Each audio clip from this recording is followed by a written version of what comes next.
लोकसभा के अध्यक्ष ओम बिरला ने वल्लभ भाई पटेल की जयंती पर सभा को संबोधित करते हुए कहा कि वल्लभ भाई पटेल ने देश को एकता के सूत्र में पिरोने का काम किया। लौह पुरुष वल्लभ भाई पटेल की जयंती पर देश भर में कार्यक्रम आयोजित हुए और लोकसभा अध्यक्ष ओम बिरला ने भी कार्यक्रम में शामिल होकर संबोधित किया। आखिर उन्होंने इस दौरान क्या कहा, यह अब आप सुन लीजिए।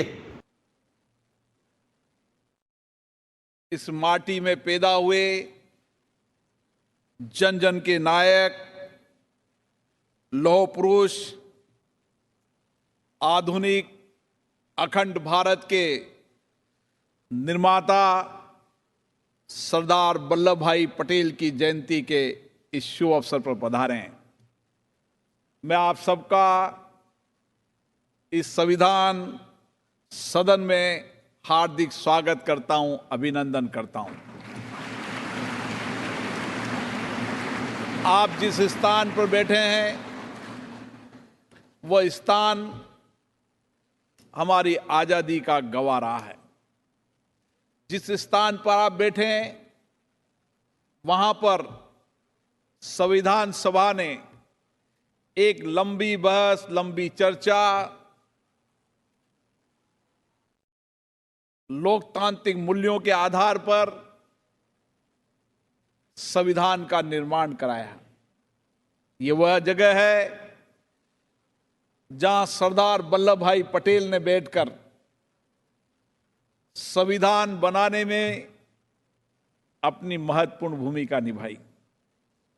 इस केंद्रीय कक्ष के इस संविधान सदन में आज आप बैठकर सब गौरवान्वित महसूस कर रहे हैं, जिस जगह पर हमारे देश की स्वतंत्रता की आजादी के लड़ने वाले नायक और आजादी के बाद नए भारत के निर्माण में जिन्होंने भूमिका निभाई, उस जगह आप बैठकर आज सरदार वल्लभ भाई पटेल को याद कर रहे हैं।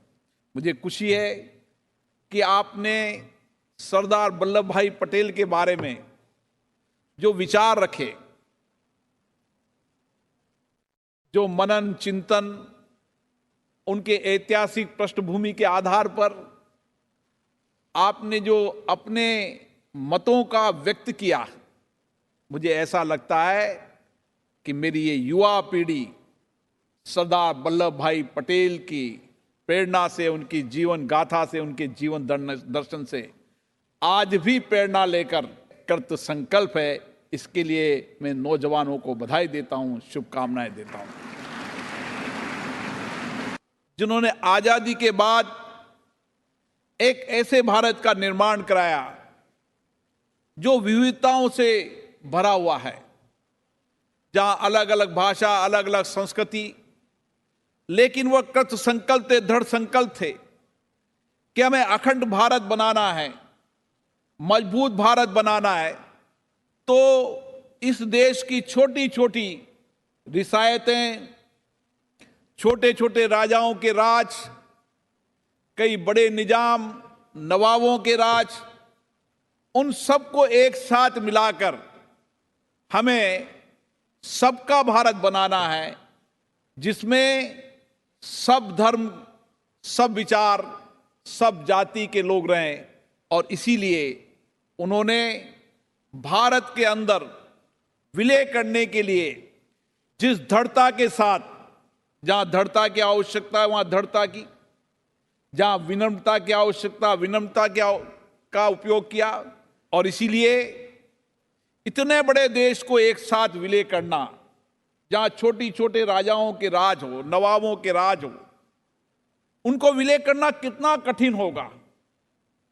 लेकिन उनके विचार, उनकी दृढ़ता, उनका नैतिक साहस इतना था, जिसके कारण सब लोगों ने स्वेच्छा से विलय करने की सहमति दी, और जिन्होंने स्वेच्छा से विलय करने की सहमति नहीं दी, उनको नैतिक आधार पर निर्णय कर और उनको समर्पण करने के लिए बाध्य किया। और इसीलिए एक स्पष्ट सोच, स्पष्ट विजन से हम कैसे देश को बदल सकते हैं, हम किस तरीके से आत्मविश्वास से, दृढ़ता के साथ किस तरीके से अपने जीवन में भी और देश के जीवन में बदलाव ला सकते हैं। जब हम महापुरुषों की जीवनी को पढ़ते हैं, उनके जीवन दर्शन को समझते हैं, तो हमें भी प्रेरणा मिलती है कि कितना कठिन परिश्रम और कितना कठिन दौर होगा। जब आजादी की लड़ाई लड़ी उन्होंने, तो आजादी की लड़ाई में चाहे किसानों का आंदोलन हो, चाहे सत्याग्रह हो, और उस समय भी उन्होंने एक दृढ़ता के साथ आंदोलन किया, महात्मा गांधी के विचारों से प्रभावित हुए और देश में अलग जगाने का काम किया। लेकिन आजादी के बाद जब देश आजाद हुआ, तो कई सारी हमारे सामने चुनौतियां थी, कई सारे हमारे सामने संकट थे। लेकिन किस तरीके से चुनौतियों, संकट के बाद भी इस भारत को बनाने में उनकी भूमिका हम सबके जीवन को नई प्रेरणा देती है। और इसीलिए हमेशा जीवन के अंदर अत्याचार के खिलाफ आवाज उठाने का साहस होना चाहिए, हर कठिनाइयां, चुनौतियों से लड़ने का आत्मविश्वास होना चाहिए। हमारे जीवन के अंदर जो संकल्प, जो सपने देखे हैं, उन संकल्पों को पूरा करने के लिए नैतिक साहस होना चाहिए। तो निश्चित रूप से एक दिन हम उसकी सफलता प्राप्त करते ही करते हैं। आपके व्यक्तिगत जीवन में भी आप देखते होंगे, जो सपने आप देखते हैं, उन सपनों को पूरा करने के लिए आपके पास अगर साहस है, दृढ़ इच्छा शक्ति है, आत्मविश्वास है, तो आप बड़े से बड़े, कठिन से कठिन काम को भी सरलता से, सहज रूप से पूरा कर लेते हैं। यह हमारे व्यक्तिगत जीवन के अंदर हमेशा महापुरुषों से हमें प्रेरणा मिलती है। इसलिए भारत के अंदर महापुरुषों की जयंती मनाने का हमारा उद्देश्य यही है। वल्लभ भाई पटेल ने जो देश हित में निर्णय लिए, उन्हीं की प्रेरणा पर हमें आगे बढ़ना चाहिए। राजेश खत्री, नई दिल्ली।